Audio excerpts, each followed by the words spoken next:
No, I didn't know there was a video. The videos? Who watched them? Both of them? Crickets. I almost watched them. Who knew that there were videos? I watched one of them. Okay. So I think they got sent out by Tim Glass, who's not here, to the Knights of Columbus mailing list. Is that right? So I guess a bunch of you didn't get it. At least. So there were 2 videos that I saw on YouTube that prompted this. There was one by Jocko Willink, former Navy SEAL. He talks about leadership, ownership, and then one by Simon Sinek, and he talks on business leadership. So the interesting phenomena I'm seeing is that in the church these days especially, there is a huge, we have an excessive amount of incompetence and an excessive lack of leadership. That's essentially what we're dealing with. And we could even just say faith, right? We're dealing with a lack of faith.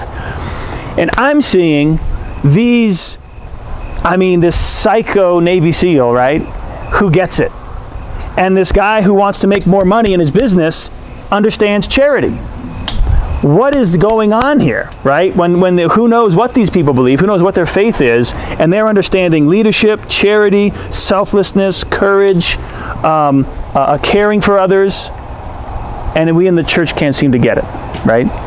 At least our leadership can't get it. Now that's primarily a spiritual problem, but for us, we have the opportunity to do what the Catholic Church did back in the first centuries, which is look to the Romans and the Greeks and the pagans and say, hey, you all got some stuff right.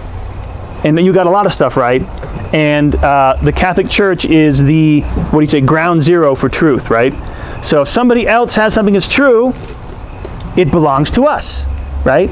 Because all truth comes from God, and God, our Lord subsists in the Catholic Church. So if there's something that's true, we need to find it out and accept it. What virtue did I just describe? That was our lesson from last time. Humility.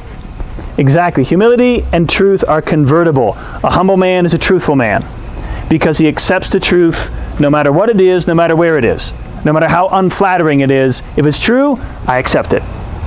About me, about my family, about my church, about anything, right? If it's true, I want to know it.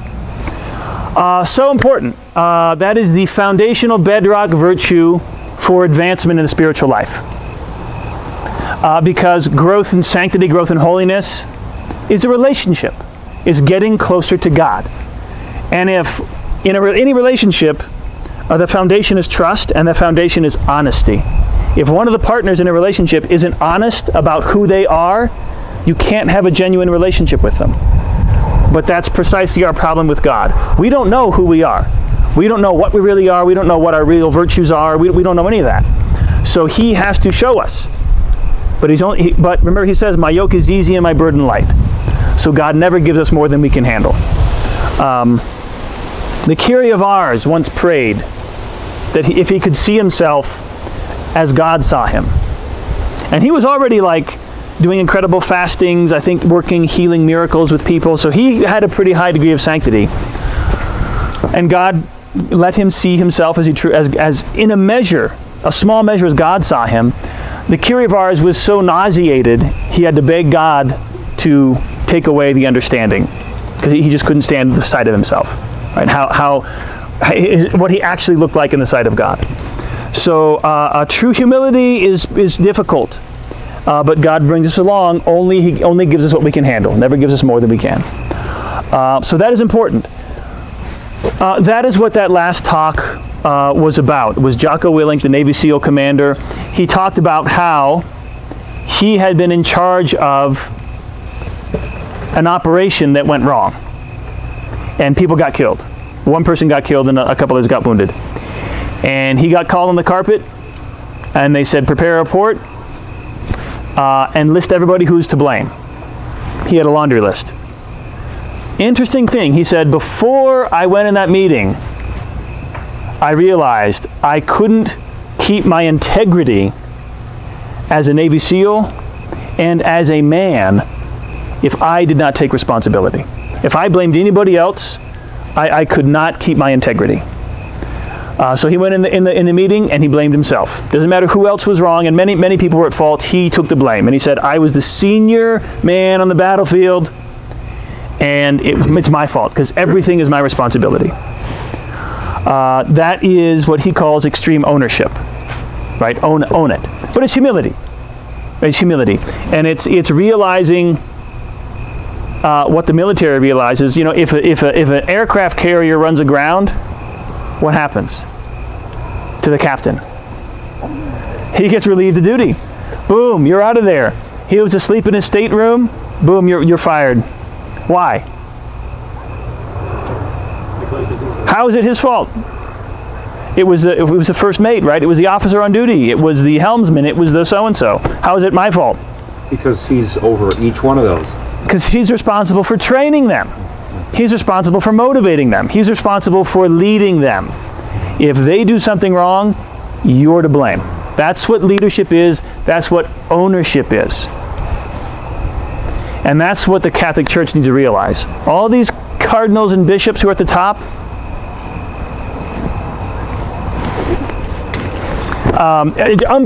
unbelievable dereliction of duty. Absolutely unconscionable. I'm hearing all kinds of excuses as to why. How did the bishops who knew let their fellow bishops, get away with this? I mean, I saw all kinds of crap out there. I'm sorry. Bishops are so used to dealing with people in a a fatherly manner, a pastoral manner. They're so used to understanding and forgiving sins that they just dealt with their fellow bishops in the same way. Just forgiving sins and kind of overlooking it. Baloney. Any bishop, any priest ought to hold any other priest to the same standard he holds himself. And any bishop who overlooks another bishop's fault is as guilty as if he himself had done that, if he says nothing. But that's not what this talk is about. I have my own excoriation plan some other time. But it comes down to, where was I going with it? Oh, the leader should hold himself accountable. That is the number one thing. He is hardest on himself because he expects a high level. And that is consistent with, who was it? The saint.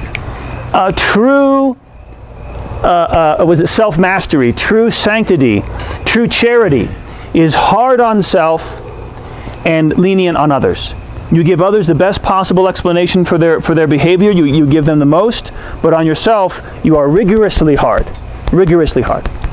And that's leadership. And the obviously for all of us, it doesn't matter if you're married or single or a priest or whatever, you're going to be in charge of people, or you already are. Right? If you're married, you're in charge of a family.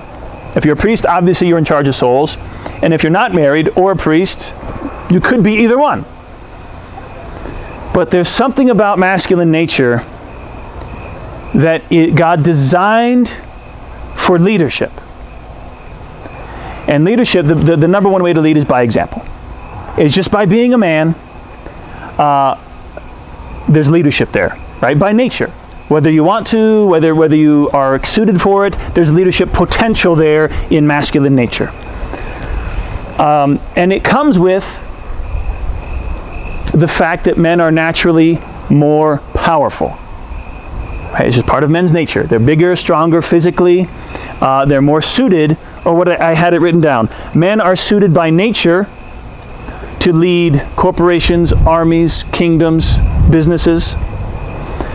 Men are suited by God to lead churches, families, and churches, families, souls. Right? God ordained men for leadership in those organizations, but men are by nature designed to lead other things, right? Corporations, businesses, etc. Men are by nature also but men also lead by nature schisms, heresies, insurrections, rebellions, right? When's the last female heretic you heard of? Like an arch heretic. They're all men, right? All the worst of them. So there is leadership in masculine nature. It's there. And everybody has to, we could say, live up to that vocation of leadership. So where we got? Where it's ownership, setting the example, hard example for myself, lenient on others in terms of blame. But just as a leader holds himself to a high standard of performance, he wants to help others reach that high standard of performance as well. Right? And that's what a leader does. A leader with the people under him helps them achieve their potential. Is that you've got potential, you've got abilities that are good for you, that will make you blossom. And I want to see that realized.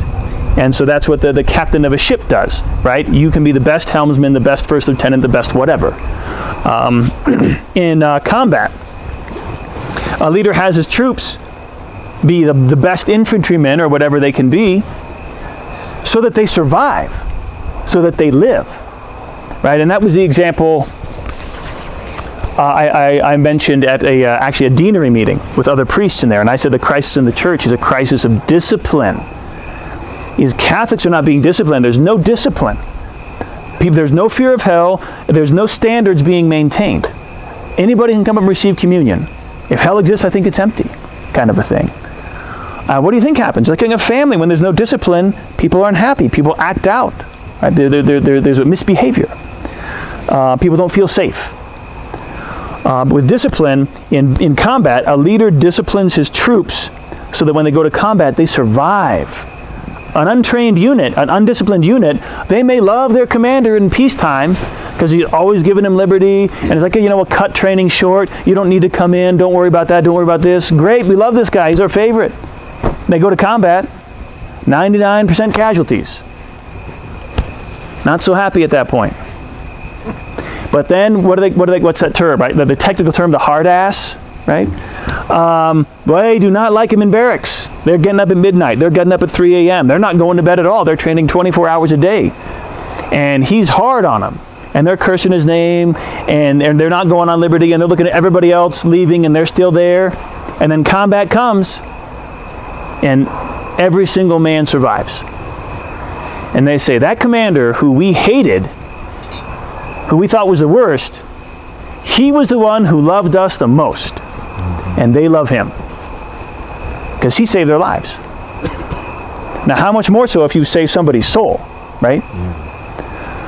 So, that's where we are in the church, and that's really, for us, leadership is at a higher level, because we're not only saving people's lives, right? We're saving souls, the souls of your family, the souls of people around us. I say, you can save somebody's life in one of two ways. God saved my life when I was younger. Not from death, but from a bad marriage. Like, I didn't know what marriage was, and I was looking for totally the wrong things in a spouse. And had I gotten married when I was like 18, 19, when I wanted to, I mean, thank goodness he was putting woman repellent on me. I couldn't, what is this? He was saving my life. I would have made the dumbest decision, and I would have been unhappy with that. He saved me from a bad life. You can save your children from a bad life, right? By disciplining them now. And this is the thing the world does not understand. The world understands happiness as satisfaction of desire. I have a desire, I want it satisfied. For pleasure, for comfort, for entertainment, for whatever. I want something, I want it now. I want something, don't tell me I can't have it. Don't tell me it's not good. Give it to me. I thought you loved me. I thought you cared about me. Why are you so mean? That's the world's idea of happiness. And that's what it says, that's, you shouldn't be mean to your children, right? You have to love them and blah, blah, blah, blah, blah. You're ruining their souls. You're not helping them, right? Every child starts out on the path to destruction with the passions. That's what discipline is for. That's bad for you. Don't drink bleach. Don't put your finger in a socket, right? Don't talk back to your mother. Don't hit your brother or sister, whatever. It's the same thing. That's bad for you. You don't disrespect your parents because that is bad for you. It doesn't bother me. It's bad for you. I love you. That's why I'm disciplining you. Right? Children have those two love languages, like actual love and disciplined love. An undisciplined child keeps acting out more. He gets worse and worse and worse, looking for love. When am I finally going to be spanked? When am I finally going to be disciplined? When are my parents finally going to show me the love that I'm looking for in terms of discipline? Give them love. Where was I? Going off of my rant about leadership. Okay, so let's get to the videos, right? So Jocko Willink understands ownership. A leader takes responsibility because everything under him is under his control. If not, I mean, directly it should be, but indirectly. A husband is in charge of his wife, in charge of his kids, in charge of gathering them together, we could say, unifying them, getting everybody in one direction, and maximizing their potential. Right? Unity and maximizing potential. Let's take a pause there and just think about leadership as in theory. What is leadership? It's, like I said, gathering disparate things, unifying them, taking them in one direction. Leadership is self, right? You can't give what you don't have. How can I unify my family if I myself am not unified? What are we talking about? Well, I want what's good, but I also want what's selfish. And I know it's selfish. I've got a drinking problem. Or, I don't like to work very hard. I like to relax. I should be at work, but I'm not. I should get up, but I'm not going to. I should care about my wife, but I'm going to care about myself, right? Your stuff's all over the place. I got a temper. I've got whatever it may be, right? Our passions are all over. And the first part of leadership is gathering all of my faculties, mind, will, body, the spirit, anger, fear, desire, love, whatever it may be, gathering those together, controlling those, and getting them going in one direction. That's the first kind of leadership we're going to be talking about, right? That we need to have. Self-leadership, self-governing. So once that's a long process, is gathering all of my passions all over the place and focusing them towards God. But we do that as best we can, right? It's a continual process. But others see our example and they follow it. My kids, my wife, see me making excuses, saying one thing to them, holding them to one standard, and myself to a lower standard. That's not inspiring them with confidence, right? The name of the second talk I sent out, the one was extreme ownership, take responsibility as a leader, own up to it. The other talk was why good leaders make you feel safe. And your family will feel safe if you're a good leader. A good leader has control of himself, good leadership, we could say, of his own disparate passions, and he looks out for them. Others before self. If they see the reverse, if they see you putting yourself over them in whatever area, they lose confidence. They lose trust. They don't feel safe. You care more about yourself than you do about them. And you're not supposed to. So that is, we could say, one of the great tasks of leadership for anybody in that position. And that's what men are supposed to do. Care more about others than self. Do we all know what happened with the Titanic when it sank? I only learned this because of that movie. Titanic. Was it called the Titanic? Yeah, with Leonardo DiCaprio or whatever. Caprio, okay. They didn't, in researching the Titanic, they did not include the historical fact that out of all the survivors, there was, what was the survival rate? Like 1,000 passengers and 300 life rafts? They did because they thought it would never sink. Why bother having life rafts? So only 300 people were saved, or something like that. But 299 were women, and one of them was a man. Why was that? Because the men all stood back and let the women get in the life rafts. That's just what men did. You sacrifice yourself. And that was a cultural thing. Everybody did that. It was expected. The reason there was only one male survivor, he dressed up like a woman. Right? So he could save his own skin. And the movie makers said, well, that's not the focus. That would be so weird to the audience to explain that. It would take like a whole separate scene and all that, and that's not the movie we're making. So they just had the rush where everybody, men, women, are trampling each other to get to the life rafts. No, Men sacrifice themselves for the women. That's an idea from chivalry, which is from the Catholic Church, right? Chivalry, the Middle Ages, knights and kings and queens, that's all Catholic right in there. Side note, did you know that fairy tales are catechism lessons for kids? You know that? Okay, we'll take a quick pause from leadership and just do this, because literacy wasn't too good in the Middle Ages, so they told stories through pictures and colors, shapes, animals, and instruments, tools had meanings. A sword, a staff, a bird, a beehive, a fox, red, white, yellow, a lily, a flower, whatever. It had a meaning. You could tell a story. Snow White and the Seven Dwarfs. The number 7 represented the sacrament. A princess is the soul. A woodsman is Saint Joseph. The evil stepmother is Satan. The poison apple is original sin. So Satan is in the garden with the princess, jealous of the beauty of her soul, state of grace, drives her out of the garden. The soul is pointed by Saint Joseph to the 7 sacraments, represented by the 7 dwarves. As long as a soul is surrounded by the 7 sacraments, it's safe. When the 7 sacraments are departed, or the soul leaves them, Satan comes with original sin, tempts you. You put sin inside of yourself, right? And die.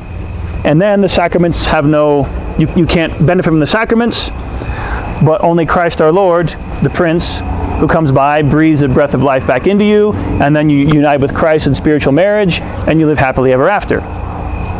World without end. Amen, right?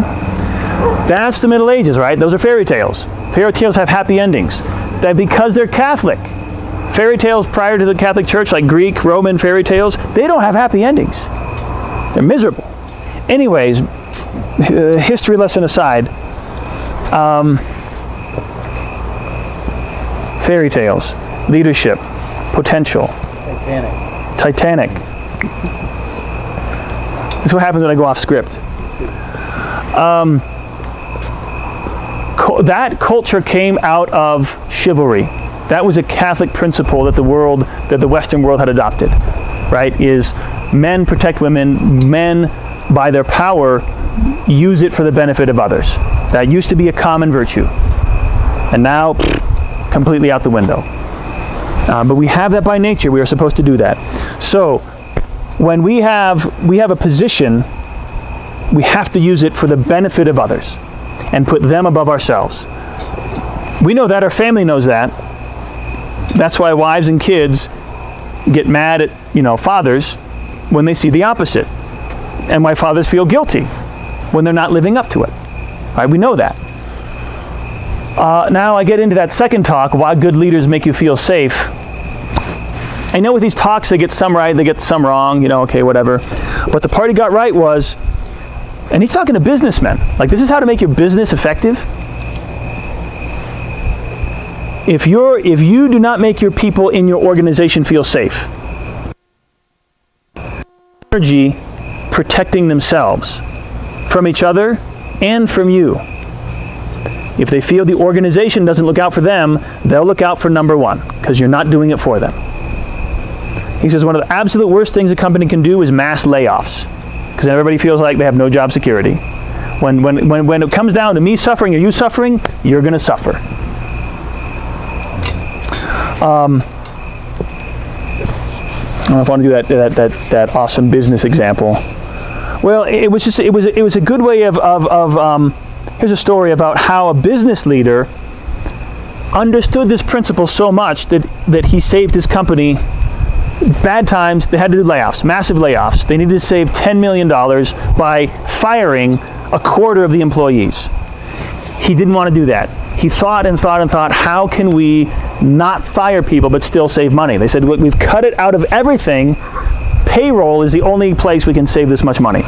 We have to fire a quarter. So he's like, okay, no, we're not going to do that. He said he came up with a furlough program. Every employee will take 4 weeks of unpaid vacation. And you can take it anytime you want. It doesn't have to be all at once. You can take it in bits and pieces. But 4 weeks out of the year, you're not getting paid. And his reason was, it's better that every one of us suffer a little then any one of us suffer a lot. And morale went up in the company. And people started to trade. They said, hey, I can't afford 4 weeks. Can you take 5 and I'll take 3? And so they made deals with each other. And they said they felt safe. They felt like they would be taken care of, and they in turn started taking care of each other. And as it turned out, the company needed to save 10 million. They saved 20 million. And nobody lost their job. And everybody had their bills paid. And that was charity that did that. It was a business owner caring about employees that he didn't even know. But he still cared about them enough that he was willing to take 4 weeks of unpaid vacation. Now, think about, in our job, and hearing this, what's the parallel with me and my family? Do my kids feel safe? Does my wife feel safe? Does she feel like I will put her before myself? Do my kids feel that way? Do I have enough self-control that I'm able to govern my passions? Can I stand before God and say, I expected more out of myself than I did out of my children? Or is it the other way around? I was real hard on my kids because they irritated me. And I demanded more from them and less for myself. There's a term for that. When the leader uses others for his own benefit. Does anybody know what that's called in politics? Hypocrite. Slavery? It's called a tyranny. A tyrant. It uses others for his own benefit. But that sacrificial leader sacrifices himself for others' benefit. Right? Now, who's our supreme example? Right, Christ our Lord. He's the supreme example of everything. We said ownership. That Navy SEAL, senior man on the battlefield. Everybody did a bunch of stuff wrong, including himself. He took everybody's blame and said, it's my fault. I'm the senior man. Everything's my fault. Even though it's not really my fault. Some of it is, but not all of it. He took all of it. Christ, none of it was his fault. But he took everybody's guilt. Like, I don't know how many billion people have ever lived. Like 15, 20 billion people. He took it all. How many people are going to live, right? What's the other example? Oh, benefit of others. It was in a spiritual book I'm reading. Christ, our Lord, speaks to his disciple. He says, why are not people doing more holy hours, visiting me in the Blessed Sacrament? It wasn't for my benefit that I instituted the Blessed Sacrament. I'm not there in the tabernacle because I need it. I'm there because I'm there for you. Holy Communion is for you, it's not for me. So he's still giving himself to us, right? He's still doing that every single day, and he's profane. How many times does a priest in mortal sin say Mass, distribute communion to faithful in their state of mortal sin, black masses, blasphemies, indifference? He's still there. He's there for us. So that's our supreme example. Okay. Now, good leader. What did Christ say about leadership? About following? He said, if any man would be my disciple, Pick up your cross. Pick up your cross and follow me. Why? Because I am the first one to carry the cross. I took upon myself the sins of the world. Follow me. Take upon yourself sins that aren't even yours. How many people married someone with college debt? Right? Well, not me, but your wife had college. What do you do? Okay, now it's my debt.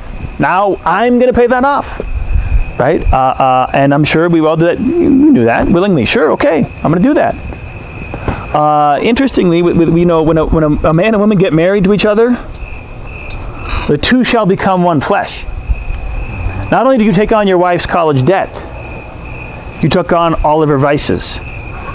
If that girl you married had a drinking problem, you got a drinking problem. If she's got a money problem, you got a money problem. Right? And vice versa. That's effective with young kids. When I talk to teenagers and I say, what kind of gifts do you want to give your spouse when you get married? All of your virtues, you're giving that to your spouse. And all your vices. You got a little potty mouth? That's a gift you're giving to your spouse on your wedding day. There you in your nice white dress and your little potty mouth. in the closet. That's there. You're giving that to your spouse. You don't like that, girls, do you? Do you? Make them think, right? But for us, for the men, right?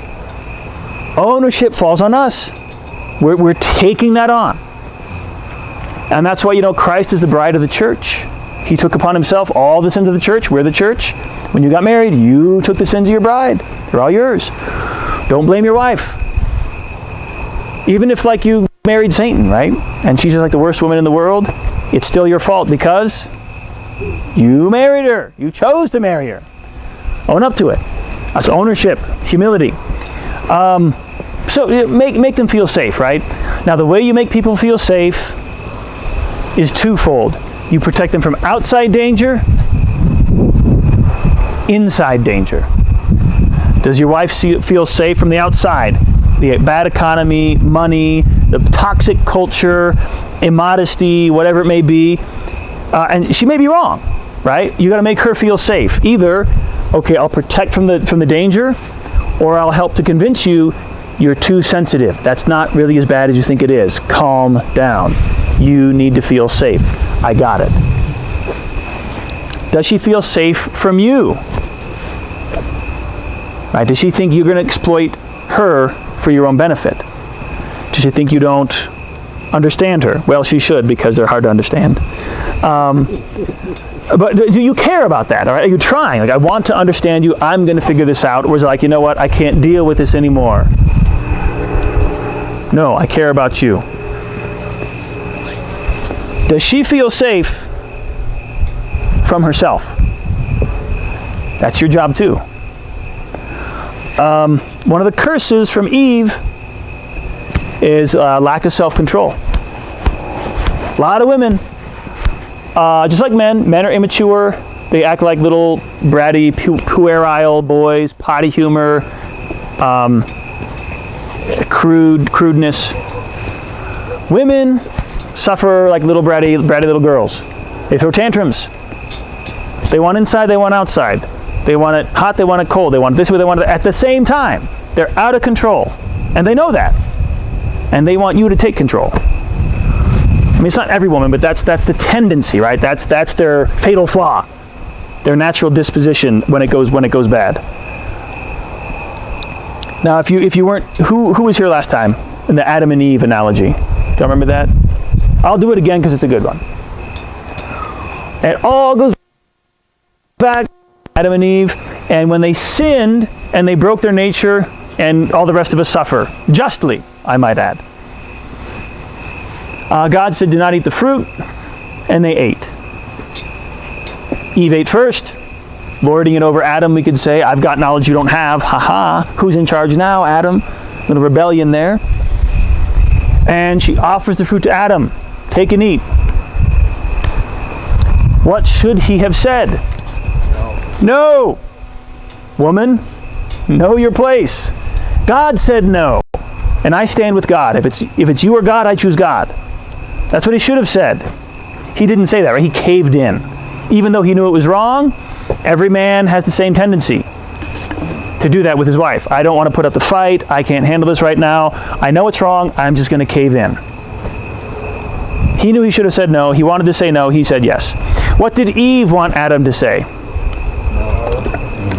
She was begging him to say no. She was out of control. I'm offering you this fruit. Please say no. What if he had said no? She would have forced the issue. She would have gotten mad. She would have given him the silent treatment, thrown a fit, pouted, gone and stayed in a hotel, right? The next tree over, whatever it was. Put him through hell. Why? Why would Eve have done that? Why will women do that to their husbands who tell them no? And the wife wants him to say no, and she knows she's wrong, and he says no, and she throws a fit and puts him through hell. How come she does that? Because she wants him to take control. She wants him to take control. How strong of a man are you? Can I really trust you? Are you really going to stand firm when it really gets tough? How deep can my trust for you be? If I can put you through hell and you don't cave, you've got my heart. I'll trust you with anything. But you got to be right. If a man stands firm and it's because of a selfish principle, or if it's because he's ignorant, or he hasn't put enough thought into it and he's wrong and she knows he's wrong, whew, oh boy. That's a problem. And that's where men, that's why your job is hard. You not only have to stand firm, you have to know you're right. And you've got to do your due diligence and pray and think and be like, is there any selfishness? Is there any self-motivation here? I've got to be 100% firm and 100% certain before I'm 100% firm with my wife. I've got to know she's wrong. The principle is this. And there's no circumstances, right? Because men have a tendency to be too hard. Women have a tendency to be too soft. And that's why it says in the Bible, right, the New Testament, St. Paul tells to men and women, husbands and wives, what they need to hear to remedy the deficiency. Wives, obey your husbands. They have a tendency not to. Husbands, love your wives. They have a tendency not to.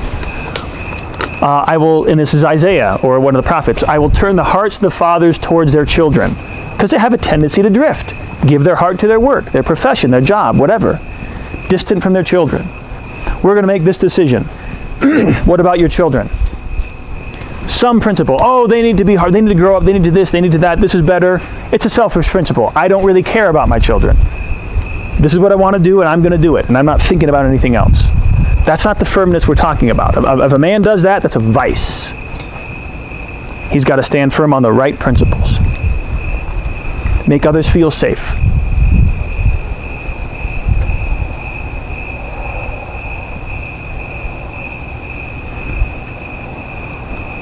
Questions? I've got a challenge. I don't know what it's for, but and this is something that is interesting to note. Who tells us this? This is like, oh, this stuff is true, and this stuff is really important, and it really affects me right now as a husband, a father, a priest, whatever. Where can I learn this leadership? Brought this up, and diocesan priests say the same thing. Never got a class on leadership, or it was very small. 1 credit hour class, 1 seminar. I learned this in the military, and the School of Hard Knocks, right, and ministry. So I'm going to share that with you all. And with Steve Cunningham, a bunch of other people too, Sensus, Fidelium. But think about it. The problem is spiritual, the answer is spiritual, but God, He came to the world once, Himself. He physically came down and saved the world once. He's not going to do it again. Now if He's going to save the world, who's He going to do it through? Us. Men. Not boys, not, big boys. Men. That's something on the inside. So the way in leadership and masculinity is in front of the Blessed Sacrament. Somebody asked me once, what class did you learn the most in? I said, the weekly holy hour. Thursday night, and I was before the Blessed Sacrament for an hour. That's where I learned the most. Because I was reading all through the week. I was going through all my classes, taking all the courses, and that 1 hour on Thursday nights, it was all coming together. And it didn't matter.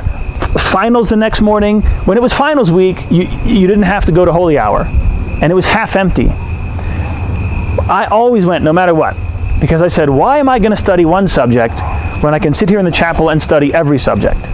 Right? There's the source of all truth. That's where truth comes from. Right there in the tabernacle. How could I get any better study? The same thing's going to go through for you. All right, if all you do is sit in front of the Blessed Sacrament, you're going to gain something. But God does want more. You need to be doing spiritual reading and educating yourselves. He wants both. We're creatures of body and soul. He does want competence. Yes, He chose Galilean fishermen for His church.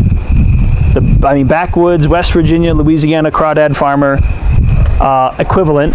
But He also chose a Pharisee, St. Paul. He chose a tax collector, Matthew, good with money. He chose competent people as well. And He wants the same from us. Prayer, mostly, but also study.